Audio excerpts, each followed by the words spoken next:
Harper Audio presents 9 Rules to Break When Romancing a Rake by Sarah MacLean. Performed by Carolyn Morris.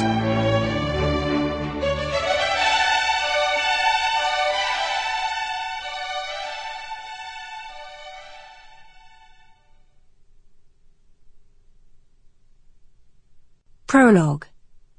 London, England, April 1813. Lady Calpurnia Hartwell blinked back tears as she fled the ballroom of Worthington House, the scene of her most recent and most devastating embarrassment. The welcome night air was crisp with the edge of spring as she rushed down the great marble steps, desperation shortening her footsteps and propelling her forward into the shadows of the vast, darkened gardens. Once hidden from view, she let out a deep sigh and slowed her pace. Finally safe. Her mother would be livid if she discovered her eldest daughter outside without a chaperone, but nothing could have kept Callie inside that horrible room. Her first season was an utter failure. It hadn't even been a month since she'd made her debut.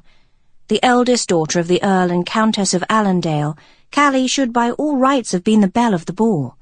She'd been raised for this life, all graceful dancing and perfect manners and stunning beauty. That was the problem, of course. Callie might be a fine dancer with impeccable manners, but a beauty?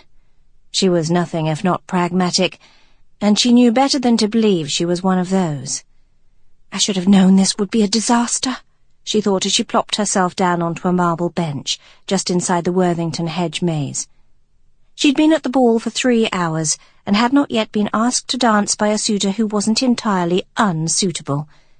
After 2 invitations from renowned fortune hunters, one from a crashing bore and another from a baron who couldn't have been a day under 70, Callie hadn't been able to continue feigning enjoyment.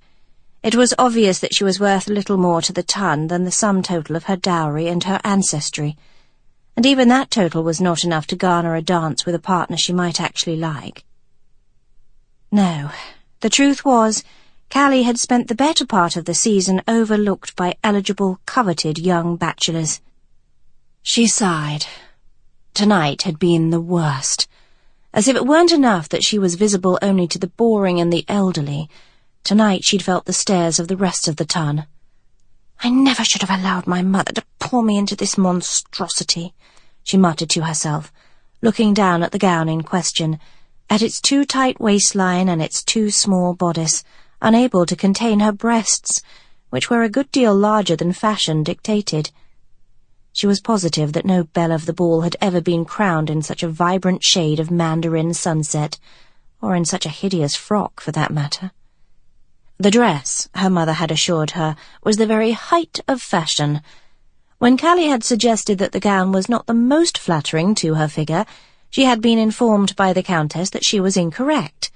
Callie would look stunning, her mother had promised as the modiste had flitted around her, poking and prodding and squeezing her into the gown. And as she watched her transformation in the dressmaker's mirror, she'd begun to agree with them.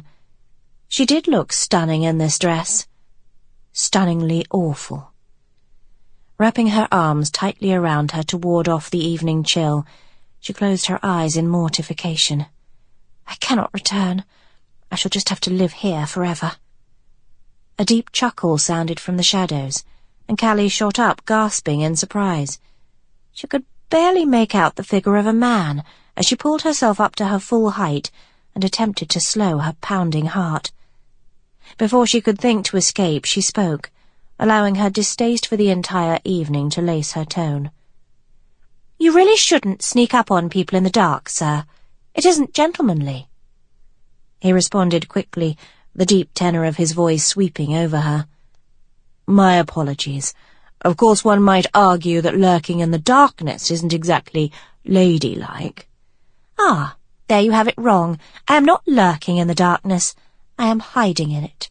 Quite a different thing altogether. She pressed back into the shadows.